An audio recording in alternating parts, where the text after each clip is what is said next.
Knygos anatomija. Po 100 pypkių senelį. Teksto anatomija pagal Aušrinę Tilindę. Pradžia. Kelis kartus sudėtingais savo gyvenimo etapais esu sapnavusi keistus sapnus. Aplink mane vien tamsa. Lyg ir suprantu, kad sapnuoju, bet nepabundu, o su manimi kažkas kalbasi. Tai buvo ir šį kartą. Knygą susapnavau. Vos po kelių dienų, kai teko atsisveikinti su savo tėčiu. Todėl ši knyga mano širdies kūrinys, mano atsisveikinimas, kelionė atgal, o kartu sugrįžimas į save, į prisiminimus, kol vėl pajutau tėtį šalia. Tėčio batus, kuriais apsijavęs jis vis bandydavo išsmukti iš ligoninės ir vesdavo iš proto seseles, mano vyras praminė batais greituoliais. Tad būtent ši idėja parašyti knygą apie senelį, turintį stebuklingus batus greituolius, gimė sapne. Batai greituoliai nukeliavo ilgą kelią ir vienoje sankryžoje tapo kojinėmis greituolėmis, bet apie tai šiek tiek vėliau. Vos atsibudusi ryte, ėmiausi dėlioti pirminį siužetą. Kai mane užvaldo kokia idėja, nebegaliu atsitraukti. Taip nesustodama rašiau visą savaitę. Kažkur šalia mirguliavo vasara, dukra žaidė su drauge, vyras plikė kavą, o aš rašiau ir rašiau. Tai buvo tarytum terapija savo pačiai, šviesos ir ramybės paieškos. Vėliau, turėdama galbūt trečdalį knygos, atidėjau rankraštį į šalį. Buvo sunku prie jo sugrįžti. Bet likimas turėjo savo planų. Gavau Lietuvos kultūros tarybos stipendiją. Ir tai buvo tarsi ženklas, metas sugrįžti. Sugrįžau. Ir nebeatsitraukiau, kol padėjau paskutinį tašką. Pasiruošimas. Daugiausia laiko praleidau skaitydama partizanų atsiminimus. Norėjusi pajusti tą laiką ne tik protu, kaip istorinius faktus, bet ir oda, kaip jie gyveno, ką valgė, kaip tylėjo, ką bijojo prasitarti net savo. Labiausiai įsiminė Adolfo Ramanausko Vanago užrašai. Tikra ištvermės ir žmogiškumo enciklopedija. Iš ten atkeliavo ir viena smulki detalė, kurią panaudojau knygoje. Zuikio pėdsakų antbačiai. Labiausiai nustebino, kokia sudėtinga buvo partizanų kasdienybė. Ne tik mūšiai, apie kuriuos regis nemažai žinome iš istorijos vadovėlių, bet ir tai, kas vykdavo tarp jų. Kaip partizanai keisdavosi žiniomis, planuodavo bendras taktikas, derindavo veiksmus tarp būrių, kuopų, o kartais tiesiog tarp kelių žmonių, pasislėpusių skirtinguose miškuose. Iki kiekvieno suplanuoto susidūrimo būdavo begalė nematomų žingsnių, žinučių nešamų šaltomis naktimis, tyliai beldžiamų kodinių ženklų, pavojingų prasilenkimų su kareiviais ar stribais. O juk neretai pasitaikydavo, kad tie, kurie išeidavo perduoti žinios, nebegrįždavo. Veikėjai. Knygoje rašau apie vaikystę, kokios linkėčiau kiekvienam pasaulio vaikui. Tokios, kurioje telpa saulė, palėpės dulkių kvapas, šiek tiek išdaigų ir daug meilės. Istorijoje labai daug manęs ir mano vaikystės. Bulvių mėtymas pro balkoną? Aš. Akmenų karas? Aš. Žvejyba, nuodėmių sąrašas punktukais, strigimas lifte. Nuotykiai su draugais Andriais. Taip, jų tikrai buvo 4. Net ir kaimynai prekiaujantys saldumynais. Viskas tikra. Ir žinoma, ta viską matanti kaimynė, kuri apie mano nuotykius stropiai raportuodavo tėvams. Manau, mes visi savo daugiabučiuose turėjome po asmeninę vandą. Mano vaikystėje trūko tik senelio Bernardo. Teko jį išgalvoti. Bet ir čia nuo realybės toli nepabėgau. senelis Bernardas yra mano tėčio kopija. Jis buvo puikiausias senelis 3 savo anūkams. Niekada negailėjo ledų, kišenėje nuolat turėjo kokią mažą staigmeną. Palaikydavo visus beprotiškiausius sumanymus, lydėdavo maudytis ar žvejoti. Kaip ir senelis Bernardas, mano tėtis turėjo šviesias, geras akis, tokias, kurias pamatęs nebegalėjai atmatyti. Jis viskas stengdavosi pasidaryti pats, gailėjo išsikerojusių obelų, mėgo tylą prie ežero. Neketino niekada turėti reikalų su ginklais, man net žaisti su jais neleido, bet kartu negalėjo pakęsti okupacijos ir bet kokių laisvės suvaržymų. Tad taip, kaip sako mano sesė, po šiems pypkių senelį, tai odė mūsų tėčiui, bet ne tik jam, visiems mūsų seneliams, tiems, kurių gal kartais nebemokame klausyti, kuriuos bandome prižiūrėti, bet ne visada suprasti, kurių istorijas trumpiname, nors juose mūsų pačių šaknys. Tėvystei tampant vis vėlyvesniai, kartų ryšys tampa trapesnis, bet kartu dar svarbesnis. Senelių istorijos tai mūsų kolektyvinės atminties dalis. Kai jų netenkame, prarandame ne tik savo mylimą žmogų, bet ir dalelę kultūros, šeimos, savęs. Būna senatvinės ligos, tarsi migla užkloja atmintį. Aš norėjau tą šviesą susigrąžinti. Ir supratau, vaiko akimis ją pamatyti lengviausia. Vaikai dažnai supranta daugiau, nei mes manome. O humoras kartais tampa raktu net į pačias sudėtingiausias temas. Ir tinka net suaugusiems. Aplinka. Aš visuomet labai tiksliai matau savo istorijų aplinką. Taip, lyg kažkam spragtelėjus pirštais, vaizdas tiesiog iškiltų prieš akis. Kartais jis būna matytas, o kartais iš niekur, bet toks aiškus, kad galėčiau jame pasivaikščioti.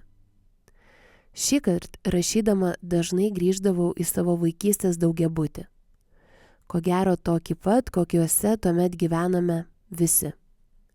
Į parką prie namų, į tėvų sodą, į tą pavasarinį ritualą, kai reikėdavo važiuoti apsėti ir paskui ravėti lysves, kurių galai atrodė niekada nepriartėję. Ir žinoma, rinkti tonas supuvusių obuolių. Sunkiausia buvo sukurti bunkerių pasaulį, tą tamsesnę, labiau istorinę kelionės laikų dalį. Tam su šeima aplankėme kelis atkurtus bunkerius. Stebino tai, kad ten beveik nesutikome žmonių. Tylu, tuščia, nors vietos sutvarkytos, atkurtos, pritaikytos lankyti. Atrodė, lyg pati istorija lauktų, kol kas nors vėl ateis. Ne iš vadovėlių, o tiesiog iš smalsumo ir noro sužinoti, pamatyti, paliesti, įkvėpti. Siužetas. Nuo pat pradžių žinojau, kad pagrindinis veikėjas, senelis Bernardas, turės tik vieną stebuklingą batą, vėliau kojinę. Debesėlį, kartais šiek tiek sumaišanti reikalus visiems aplinkui, tik ne jam pačiam. Ne vieną pypkutę ir savo istorijos dalį, apie kurią dar nepasakojo anūkui. Kodėl nepasakojo? Nes nesijautė didvyriu. Jis nemėgo ginklų, bet labiausiai brangino laisvę. Ir jai atidavė save. Taip kaip mokėjo, tyliai, be didelių žodžių.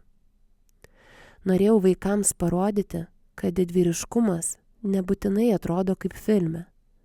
Labai dažnai tai yra tiesiog paprastumas ir drąsa būti geram. Kiekvienoje šeimoje turime tokių tyliųjų didvyrių. Kaip būtų nuostabu, jei juos dažniau išgirstume. Paklaustume jų, apie ką jie saugiai tylėjo visą gyvenimą. Aš pati esu toks viduriukas. tarp planuotojos ir improvizuotojos. Man patinka žinoti, kur vedu istoriją. Dažniausiai pirma sugalvoju pabaigą, o tik tada atsuku siužetą atgal. Taip buvo ir su Po šimts pypkių senelį. Vis dėlto, kai kurioms linijoms leidau rutulioti savaime. Ir tai buvo tikra kūrybos laimė. Rašydama atradau slaptą Vandos misiją, o Patricijos vaidmuo iš pradžių buvo visai menkas, kol supratau, kiek daug ji iš tiesų reikš istorijai. Andriaus likimas buvo aiškus nuo pirmųjų puslapių, bet jo ir Benio nuotykiai atėjo vėliau. Net pati nesitikėjau, kad Andrius tiek visko slepia savo kišenėse. Negalėčiau išskirti vienos svarbiausios vietos. Net jautriausios scenos turi savo kelią, mažus žingsnius, kurie iki jų atveda. Pavyzdžiui, scena, kur Benis ir Andrius kyla ligoninės liftu pas senelį. Atrodo, kas čia tokio? Kelios pastraipos, daug tylos. Bet prieš tai jie išgyvena viską – nuotykius, pyktį, pavojus, draugystės pradžią. Ir štai jie stovi greta, tyli, nežino ką pasakyti, nes slegia liūdnos aplinkybės. Toks paprastas momentas, bet man jis labai brangus, nes tame lifte Benis pagaliau rado draugą. Kūrybinis procesas. Dabar turbūt pats metas atskleisti paslaptį, kodėl senelio batai greituoliai virto kojinėmis greituolėmis. Buvo taip. Parašiusi maždaug trečdalį, atidėjau knygą į šalį. Gyvenau kažkur šalia, kaupiausi, galvojau, bet vis negalėjau prie jos sugrįžti. Kol vieną dieną sulaukiau žinios, kad gavau Lietuvos kultūros tarybos stipendiją šiai knygai. Tai buvo lyg ženklas. Na dabar tai jau rašyk. Tuomet pradinį rankraštį nusinčiau geriausią humoro jausmą ir auksinius pirštus turinčiai iliustruotojai Gretai Elis. Ji perskaitė turbūt greičiau, nei aš spėjau išgerti savo rytinę kavą ir sako: o ar žinai, kad Ignė Zarambaitė taip pat parašė knygą Stebuklingi senelio batai? Ta pačią dieną mano dukra iš bibliotekos parnešė Ignės knygelę. Perskaičiau ją akimirksniu ir pamaniau, kaip įdomu, kad mes, rašytojai, tarsi iš tos pačios kūrybinės visatos nusiraškome panašias idėjas. Mūsų knygos labai skirtingos tiek stiliumi, tiek siužetu, bet jas abi sieja ta pati meilės seneliui dvasia. Kaip visgi mes visi esame panašus savo širdimi. Parašiau Igniai. Pasidalinau, kad mano knygoje irgi yra batų greituolių istorija. Ir čia laukia dar vienas netikėtumas. Pasirodo, mes abi rašėme apie tėtį. Ir dar daugiau. Mūsų tėčiai buvo bendravardžiai. Iki šiol prisiminus, per nugarą nubėga šiurpuliukai. Tada ilgai svarsčiau, ką daryti su senelio batais. Buvau prie jų prisirišusi kaip prie labai asmeniško simbolio, bet nenorėjau kartotis. Ignė mane labai šiltai palaikė, o aš vaikščiojau mišku ankstyvą pavasarį su permirkusiomis kojinėmis ir sugalvojau. Jei batai Ignės, tebūnie mano kojinės. Pačios gražiausios, ryškiausios visų vaivorykštės spalvų. Ir visai niekas istorijoje nepasikeitė, išskyrus tai, kad atsirado ypatinga batų greituolių virtimo į kojines greituolės istorija. Iliustracijų anatomija pagal Greta Elis. Stilius. Man nėra nieko sunkiau nei pradėti naują knygą. Regis eini ratais, kvadratais, spausdamas save, kad šį kartą padarysi kitaip. Būsi kitoks, atrasi tą unikalų stilių, kuris ims ir nušvis naujai. Kol galiausiai, apėjęs ar greičiau nušliaužęs visą tą kančios ratą, nupieši kažką per milimetrą, nutolusi nuo tavo atpažįstamo ir patogaus stiliaus. Stilius gimė nelengvai. Naudojau tušą, pieštukus, naudojau skaitmenines priemonės ištampytus nervus ir viską, ką radau namie. Tada padariau poros savaičių pertrauką ir pirma linija nuvedė prie senelio, tokio, koks jis mojuoja knygoje dabar. Tiesa, tas senelis atrodo turbūt kaip pirmasis užmetimas, bet kad juo džiaugčiausi, prireikė daug žygių aplink. Veikėjai. Nesu tikra, ar į veikėjus sudėjau daug savęs, ar manęs ten išvis nėra. Regis, kai kuriu, gyvenu toje istorijoje. Stebiu, kad galėčiau papasakoti vizualiai. Būdama pradinukė, buvau kukli ir rami pirmūnė. Eibių nekrėčiau, tualeto durų nelaužiau. Taigi Benis už mane daug kietesnis.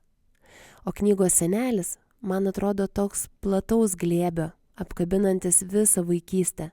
Šiltas, su minkštu pilvuku, jaukiu ir šildančiu. Abu veikėjai man artimi, bet savo savybių nė vienam slapčia ar priverstinai neprikabinau. Kitu atveju ir Benis, ir Bernardas kasdien būtų krimtę sūrį. Keletą mėnesių iliustravus Aušrinės istorijos vingius, ieškojau tobulo visų mūsų senelio prototipo. Kai kurie jį vadino panašiu į Heisenbergą Walterį White'ą iš Breaking Bad ir net į Landsbergį. Ir ką tik nori. Bet tik atsivertusi popierinę knygą pamačiau, kągi aš nupiešiau iš tiesų. Turbūt tai buvo vienas jautriausių momentų. Net akys sudrėko.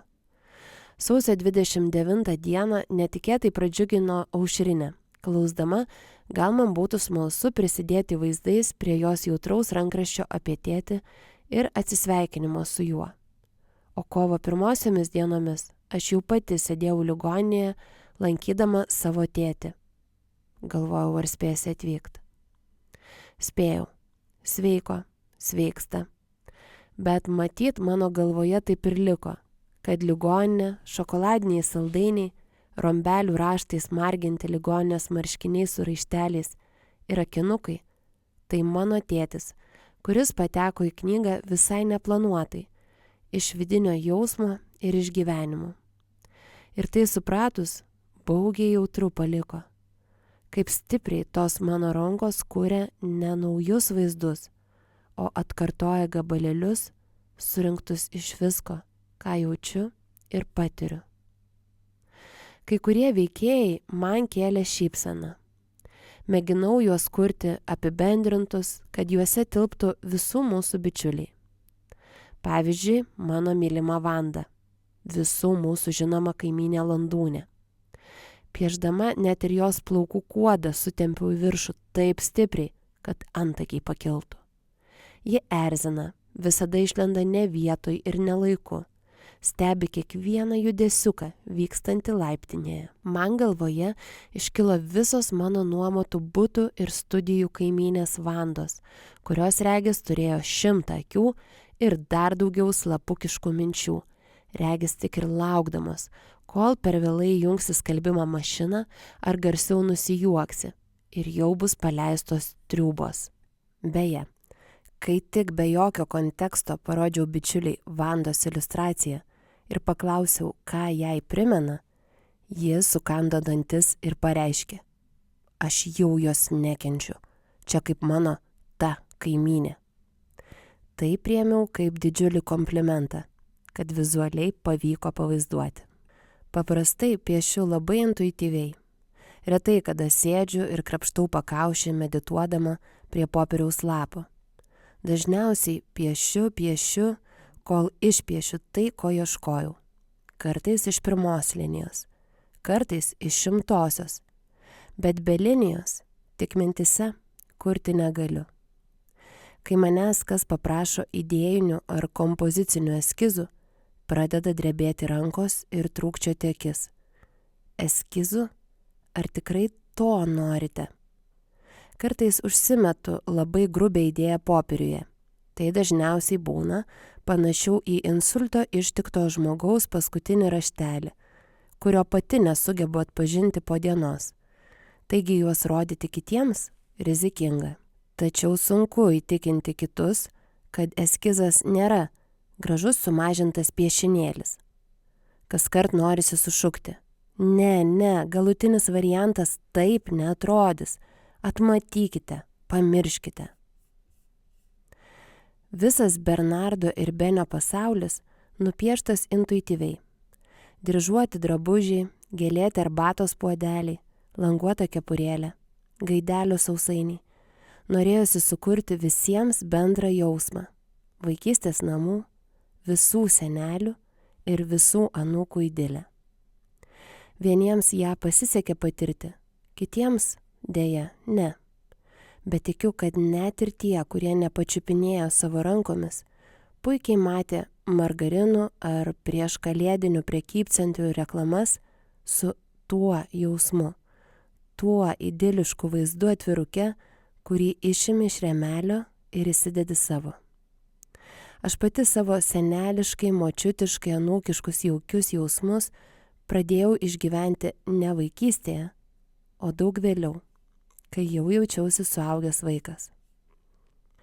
Aplinka. Kurdama aplinką, jaučiau, kad vis grįždavau pas savo seneliukus iš Vėkšną. Namą, kuriame pilna mano senelio sumeistrautų rakandų. Savadarbė žoliapjovė. Įspūdingo dydžio bulvių tarkavimo mašina. Keisti elektriniai agregatai, kurie veikia archaišku, bet užtikrintų principų. Mano senelis viską turi išardyti, išnagrinėti, kaip kas veikia, pagerinti ir vėl surinkti. Kurdama galvojau apie savo senelio liemenę ir kepuriuką, kurį dėvi žiemą vasarą. O kur dar mano močiutės apnerti staltiesių krašteliai, uogienės su datomis ant dangtelių, margos megztos kojinės su tvirtu kulnu, sekcija su nuotraukomis. Visa tai sugulė knygos iliustracijose. Tas senelių namų jausmas, kur laikas sustoja ir visada rasi saldainiukų, kurių jau dešimtmečius niekas nebegamina. Bet vis tiek valgai. Pagrindinis veikėjas senelis yra neapsakomas smaližius. Tad nieko keisto, jog su Aušrine nusprendėme, kad knygoje turėtų būti prislapstyta gausybė saldainių ir kitų saldėsių.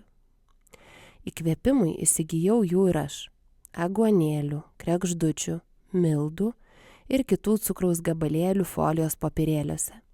Bet visi, kurie mane pažįsta, nujaučia, kad tie saldainiai nepaliesti guli mano stalčiuje. Bandau juos iškišti kaskart, kam nors užėjus į svečius. Siužetas. Tai pirma mano knyga, kuri gimė itin intensyviai bendradarbiaujant su rašytoja. Įprastai man tai nėra priimtina ir prisipažinsiu, labai to vengiu. Manau, kad visuomet slidu ir klampu, kai rašytojas ima dalintis savo įsivaizdavimu, kaip turėtų atrodyti iliustracijos. O iliustruotojas bando įtikti arba ima ginčytis. Manau, kad pasitikėjimas vienas kitu yra raktas į kietą knygą. Na, bet Aušrinės atsidavimas istorijai, jos pasidalinimai, kiek realių detalių slypi istorijos siužete, kaip jautriai ji kūrė šią knygą ir kiek joje meilės, mane pačiai traukė taip, kad nenorom drauge su Aušrine įkritom į seneliškai oranžinio pasaulio kūrybinius procesus. Kūrybinis procesas. Šią knygą kūriau 2 mėnesius, diena iš dienos, naktis iš nakties. Sukūriau gal 10 kartų daugiau iliustracijų, nei buvo numatyta, nes negalėjau sustoti. Atrodė, kad tiek daug noriu pasakyti, o Aušrinės žodžiai mane taip užkutena, kad rankos pačios ima ir pripiešia. Siųsdama meniniam redaktoriui, turėdavau atsiprašyti, kad vėl pripiešiau per daug. Ar tilps? Esu linkusi kurti tirštai, daug, intensyviai. Tai ir ši knyga neišimtis. Joje gausu detalių, minimalizmu manęs tikrai neapkaltinsi. Kaip visuomet, kurdama šią knygą dirbau su visu pluoštu kitų projektų. Iliustravau 4 kitas knygas. Savaitę dalyvavau stovykloje Šiauliuose. LRT laidai vaikams Pagavau iliustravau Laumiko dainas. Tad nuobodu nebuvo. Knygą piešiau kaip įprasta, visais įmanomais būdais, ant visų įmanomų paviršių. Daugelie Lietuvos miestų, taip pat Italijoje, Latvijoje, Estijoje, Albanijoje, Suomijoje. Ant kelių, ant lagamino, kuprinės, traukiniuose, autobusiukuose, namie svečiuose ir visur, kur rasdavau maždaug plokščią paviršių. Pirmasis leidyklos sumanymas buvo nespalvota knyga su 10 ar šiek tiek daugiau iliustracijų. Užprotestavau, mojavau rankomis ir visaip įtikinėjau įtraukti bent vieną papildomą spalvą. Istorija per ryški, per tiršta, likti pilkšva. Sutarėm, spalva bus, bet kokia. Ieškodama būdų atskirti solidaus amžiaus senelio ir pradinuko Benio linijas, sugalvojau pasitelkti vaikišką dailyraštį, o su juo atkeliavo ir linijinis bei languotas mokyklinio sąsiuvinio popierius. Vartydama, lankstydama, plėšydama sąsiuvinio lapus, pamilau tą rausvai oranžinę liniją, kuri atskiria paraštės. Nuo jos juk prasideda visi rašiniai. Būtent ta spalva buvo pasirinkta ir surišo visus knygos pilkšvus ir pačius ryškiausius istorijos vingius. Ši knyga ėjosi kaip per tirpstantį sviestą. Nerimą kėlė ir trukdė tik terminas. Regis reikėjo verstis kūliais, norint įgyvendinti visus sumanymus, išpiešti visas detalės ir išplėšyti sąsiuvinio lapus būtent taip, o ne kitaip. Jaučiau, kad Aušrinė manimi pasitikė, kad mūsų knygos vizija tikrai artima ir knygos gimimas daugiau kelia džiaugsmą ir azartą, o ne nerimą ir nesibaigiančius taisymus bei derinimus. O juk taip irgi nutinka. Šioje knygoje atlikau gal 2 taisymus ir abu jie buvo dėl skubos, negebėjimo detaliai įsiskaityti teksto faktus. Tai reta ir labai malonu. Įprastai, kai knyga gimsta, paglostai viršelį, nusišypsai, padedi lentynon ir keliauji prie kitų darbų. Bet šį kartą jausmas kitoks. Regis gimus knygai viskas tik įsibėgėjo. Kartais su Aušrine susirašome, kad gal jau vertėtų vienai kitą stabdyti ir apraminti. Bet abi pasijuokiam ir toliau važiuojam per sendaikčių parduotuves, kuriam naujus tekstus, klijuojame senovinius albumus su senelio iškarpom, ieškom senovinių paltų ir iš šiaurės per draugus vežame sendaikčių parduotuvėje rastą vos į bagažinę telpančią senovinę skrynę, nes kodėlgi ne? Ei, ir žinoma, mano močiutė Švėkšnoje jau mezga stebuklingą margą kojinę. Tad prisipažinsiu, baisu net pagalvoti, kas dėsis, kai tą kojinę su Aušrine apsimausime. Ačiū.